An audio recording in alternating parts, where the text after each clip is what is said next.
Assalamualaikum warahmatullahi wabarakatuh. Perkenalkan, nama saya Resti Mardianti dengan NIM 2109110791.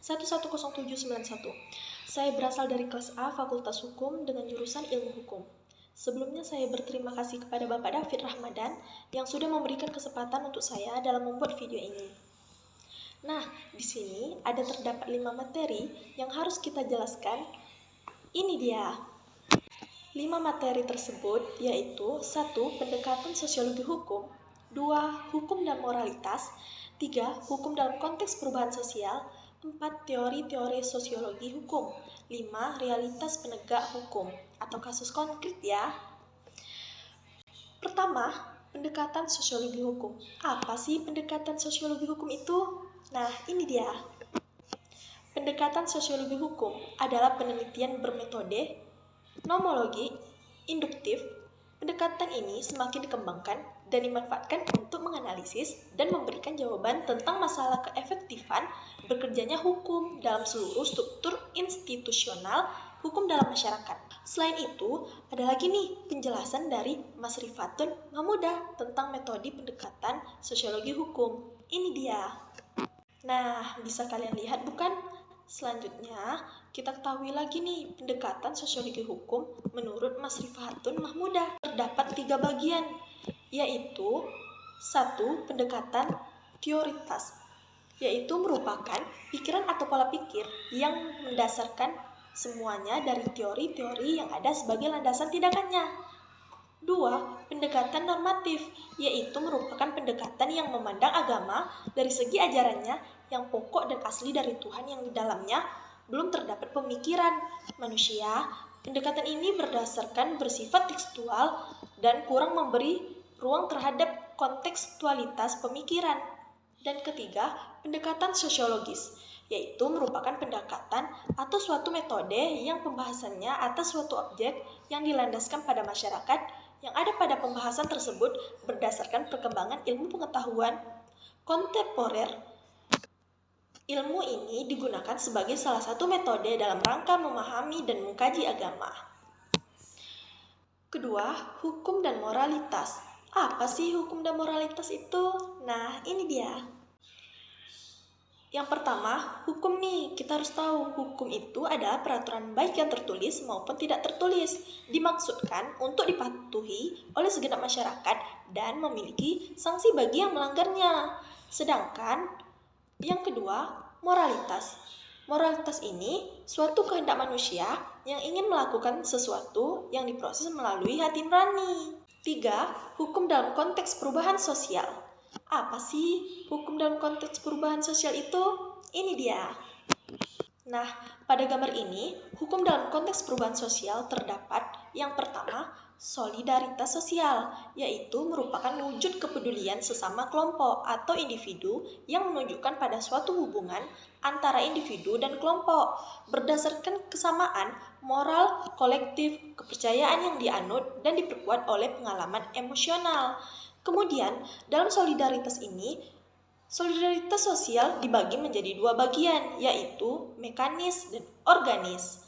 1. Mekanis, yaitu masyarakat sederhana atau kata lain masyarakat segmental. Di bawah dari masyarakat segmental masuk ke hukum represif, yaitu merupakan hukum sebagai alat kekuasaan represif dari penguasa negara atau rezim yang berkuasa dalam pemerintahan. Hukum represif dikembangkan sebagai bagian dari sistem kekuasaan absolut yang bertujuan untuk mempertahankan kekuasaan. Hukum ini sebagai alat kontrol sosial yang berarti memberikan arti bahwa ia merupakan sesuatu yang dapat menetapkan tingkah laku manusia. Nah, tingkah laku manusia ini dapat didefinisikan sebagai sesuatu yang menyimpang terhadap aturan hukum. Sebagai akibatnya, hukum dapat memberikan sanksi atau tindakan terhadap si pelanggar. Apabila hukum tersebut terjadi dalam perubahan sosial, maka semua akan kacau atau tidak baik-baik saja. Nah, kedua, organis, yaitu masyarakat modern. Di bawah dari masyarakat modern ini masuk ke hukum restitutif, yaitu merupakan kaidah hukum yang dengan tujuan utamanya yaitu tidak mendatangkan penderitaan bagi mereka yang telah melanggar kaidah-kaidah hukum, tetapi untuk mengembalikan ke kondisi situasi semula sebelum terdapat goncangan sebagai akibat dari dilanggarnya suatu kaidah hukum tersebut. Keempat, teori sosiologi hukum. Apa sih teori sosiologi hukum itu? Ini dia. Dalam teori sosiologi hukum, ini termasuk ke dalam hukum yang empirik. Yang dibahas di sini bahwa sosiologi hukum mengkaji hukum yang empirik. That question we sense then. Selanjutnya, terbagi pula dalam beberapa bagian, yaitu 1. Sosiologi hukum. Sosiologi hukum ini ilmu yang mempelajari hubungan timbal balik antara hukum dan gejala sosial lainnya secara empiris, analitis. Kedua, antropologi hukum. Antropologi hukum ini salah satu ilmu yang saat ini masih dalam tahap pertumbuhan. Yang ketiga yaitu sejarah hukum. Sejarah hukum adalah sejarah ilmu untuk mengungkapkan fakta-fakta hukum tentang masa lampau dalam kaitannya dengan masa kini. Yang keempat, psikologi.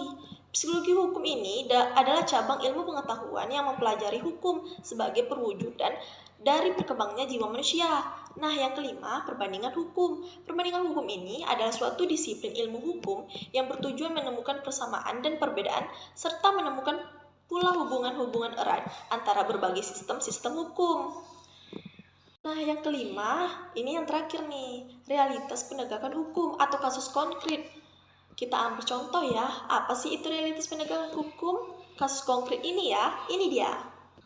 Nah, kita ambil contoh pada kasus pencurian susu berakhir damai, hukum pidana jadi jalan terakhir. Baru-baru ini publik kembali terusik cara kerja hukum pidana yang digambarkan melalui serangkaian tindakan represif penegak hukum terhadap wanita parubaya, MRS dan keponakannya YTL. Keduanya diproses akibat mencuri susu dan berbagai kebutuhan pokok lainnya berdasarkan laporan pemilik toko 2 September 2021. Tidak tanggung-tanggung dalam proses hukum pidana tersebut, keduanya menghadapi tuntutan berat yaitu pasal 363 KUHP berupa pencurian dengan cara bekerjasama yang diancam meminumkan pidana 5 tahun dan maksimum 7 tahun. Kasus tersebut menyita perhatian banyak pihak termasuk pengacara kondang Horman Paris yang siap untuk pasang badan. Dia mengharapkan proses hukuman tidak dilanjuti karena dalam suasana saat ini faktor ekonomi terkadang menjadi pemicu kriminalitas.